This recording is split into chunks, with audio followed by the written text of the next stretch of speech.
This week, as it is very topical, I wanted to talk about the Climate Action Plan, particularly in light of COP26 taking place at the moment in Glasgow. And the Climate Action Plan that has been published by government is obviously very ambitious. I would encourage everybody to read it. Particularly infographics are very easy to understand and to follow, and gives a sense and a purpose as to the plans by government to reduce our carbon emissions by 51% by 2030, which isn't that far away, and to zero emissions by 2050. So this is a very ambitious plan, but obviously there are particular areas of our economy and particular areas that are of more of a focus. And all of us care about the environment. If we're socially responsible, if we want our planet to survive, if we want to live in an environment that is safe for everyone and for the next generations to come, we all have a responsibility and a willingness, I believe, to ensure the environment is protected. It's a natural thing that the world we live in survives and grows and prospers and is allowed to flourish, and to reduce as much as possible the impact that we have through our daily living and how we put that pressure on our planet. And the air that we breathe, the water that we drink, it's all cyclical.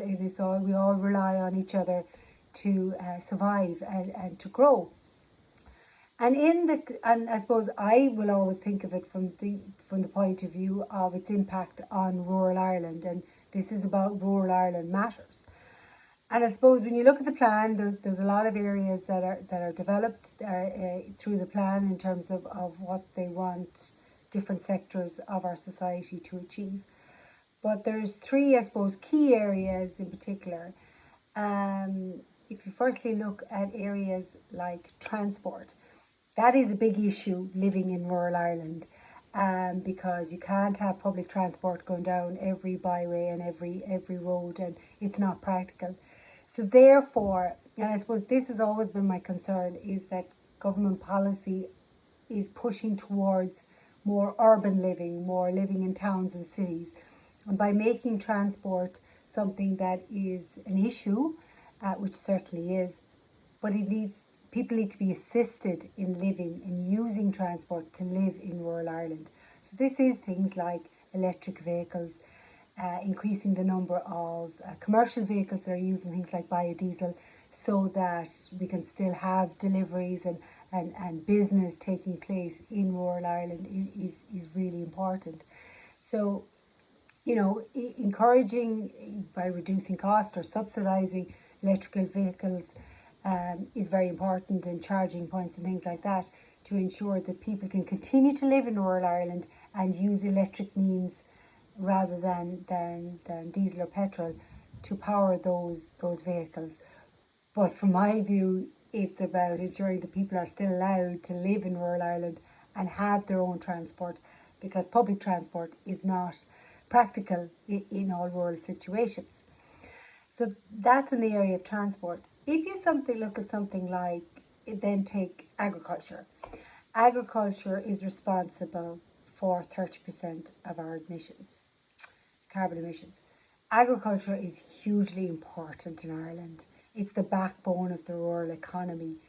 It feeds the country and other countries, particularly the UK, with good quality food, and we're known as a green country, as a green economy, in terms of how we produce, how we can produce our beef, in terms of its grass-fed, our dairy, the quality of the product that we have on an international market in comparison to how it's produced elsewhere. It is very efficient in that regard. And I hope that these plans and these policies will protect that. We have just less than 150,000 family farms in Ireland. So these are people living and working on the land, and being able to farm and to grow and to be part of a community is vitally important. the farming community, if it's responsible for 30% of the emissions, what we should be doing is seeing that as an opportunity and as a positive rather than a negative. And here's why. Because if you work with one group, you have the opportunity then to reduce the carbon emissions as a whole very quickly and very effectively, because you're working with one group, you're bringing that group with you. I mean, Chagas have produced lots of plans and lots of ideas that need funding, and money seems to be not a problem in terms of inputting on climate change. There's lots of ideas, where with regard to, fertilizer is a huge part of that carbon emissions. We should be looking at things like, we're an island, we're surrounded by water, we're surrounded by seaweed. There's lots of research out there about introducing seaweed into animal feed to reduce the methane gas that is belched out from animals. So we should be focusing on that. We should be researching that. We should be using our natural environment, using seaweed to do that, to reduce the feed that's the problem. And they talk about fertilizer. There's anabolic converters that enables fertilizer to be broken down and to be reused and captured as gas that could be reused electricity. There are tons more ideas out there by people way more qualified and expert than I know of. But it's about bringing that community with you. It's about incentivizing them and encouraging them and saying, right, we're in this together, we're bringing everybody with us. We want, and this is where the commitment is needed. We need a commitment that government is committed to rural Ireland, to supporting family farms. And part of that is planning, which is a whole other area. But look, planning is hugely important and very specific in terms of planning in rural Ireland and allowing families and communities to continue. And that would solve some of the housing problem as well, but that's for another argument. But it's about, that sense of we're in this together, we're supporting you, we want that. And that's where I think the farming community feels a little bit attacked and under pressure, that they really want to reduce the national herd, they really want to stop us farming. We need to dispel that message, and we need to ensure that it's shown in actions by government that we want to do this. We want to bring everyone together in terms of the farming community to reduce. They are custodians of the land. They understand the nature and the environment all too well, much more than a lot of others do, because they're working with us every day. They see the impact of farming. They nurture it. They're very interested in new ideas and plans to farm better. And at the end of the day, what they want to do is be in farming, have that lifestyle, that practice, that being out, the nurturing of the animals, the farming of the land, all of that, have a family, community existence. That's what they want at the end of the day. How they get there is open to negotiation and how they farm. It's preventing people from being, expelled off the land because it isn't. At the end of the day, we all want to earn a decent living for honest day's pay. That's what we want. People want that choice of being able to live on a farm, being able to farm, being able to live in rural communities. And that how we get there is open to negotiation, and is things you need to bring people along with you in how to achieve that. And there's loads of ideas out there that people and farmers particularly know what to do and know how to do that. So it's very important that this plan becomes part of what farmers and organisations like Chagas, and that they're bringing, that they're taking on board their ideas. Because as I said at the start, if you work with one group, you can have really fast and really effective results. If they are a group that are producing a lot of carbon emissions, if you work solely with them, you see it as an opportunity rather than as a hindrance, because one sector of society is producing so much. So, we have to support our farming community, ensure that they're brought along with this and not feel like they're under attack when it comes to, and the climate action and climate change is not the remit of any one group. It's all of our responsibility. It's all of what we care about. The third one of these that I suppose features a lot is electricity supply.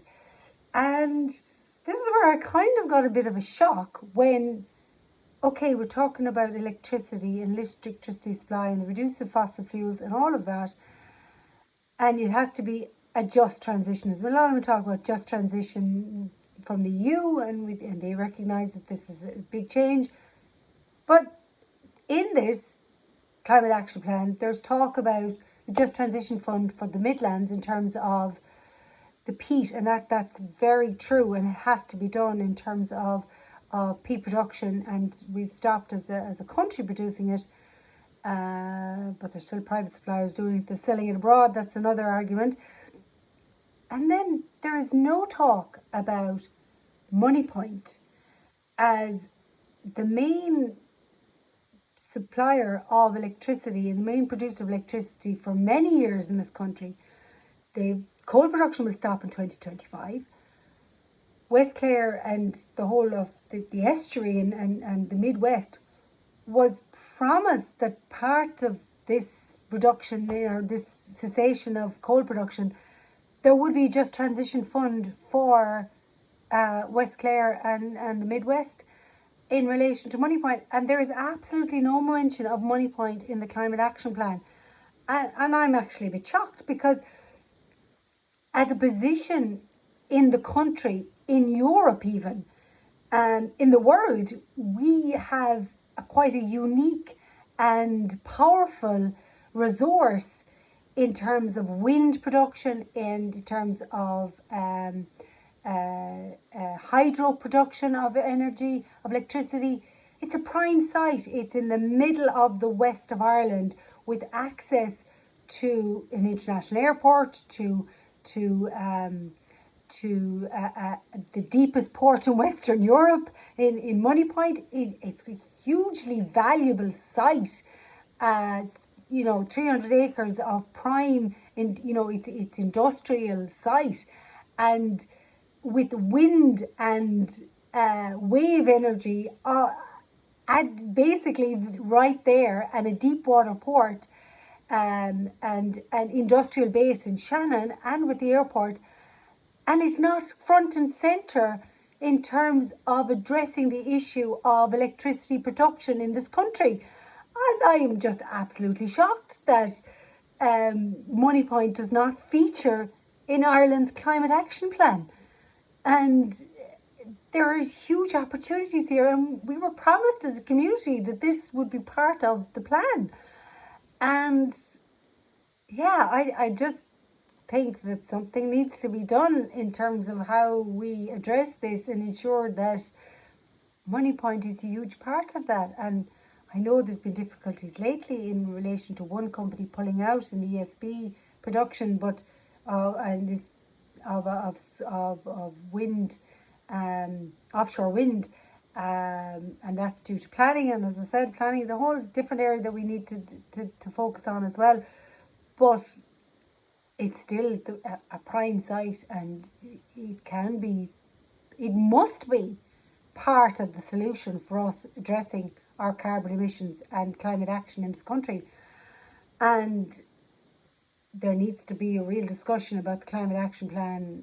There's lots of areas in it. And I said, familiarise yourself with the plan. It's very easy to follow. There's infographics in it.